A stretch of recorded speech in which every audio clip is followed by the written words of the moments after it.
তৌফিক দান করেন পড়িয়া।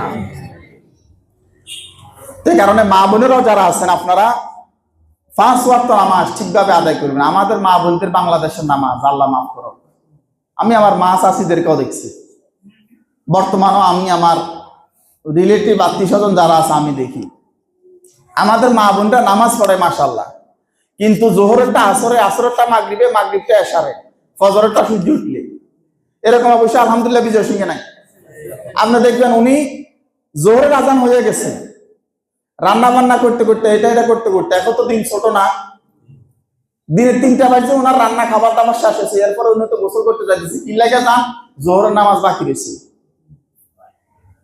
উনি গোসল করতে করতে জোহরের রক্ত আর আছে, নামাজ কিন্তু পড়ছে, কিন্তু ওই সময় জোহরের রক্ত উনি তো আনন্দে আছে মাশাআল্লাহ। জোহরের নামাজ আমি কি করছি, আসরের নামাজও সূর্য লাল হয়ে যাইতেছে এমন অবস্থা, আরে আসর তো পড়ি নাই, তাড়াতাড়ি যাইয়া দাঁড়াইয়া আসরের নামাজ।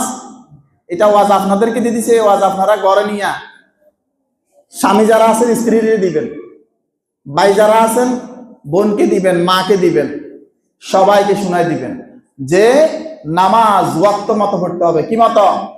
ওয়াক্ত মতো। সূরা নিসার মধ্যে আল্লাহ রাব্বুল আলামিন স্পষ্টভাবে বলে দিয়েছে যে ওয়াক্ত মতো কি করা, নামাজ আদায় করা ফরজ।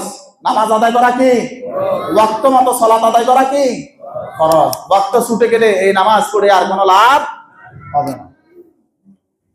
সুতরাং ওয়াক্ত মতো আমরা সালাত আদায় করার জন্য চেষ্টা করব। আল্লাহ রাব্বুল আলামিন যেন তৌফিক দান করেন।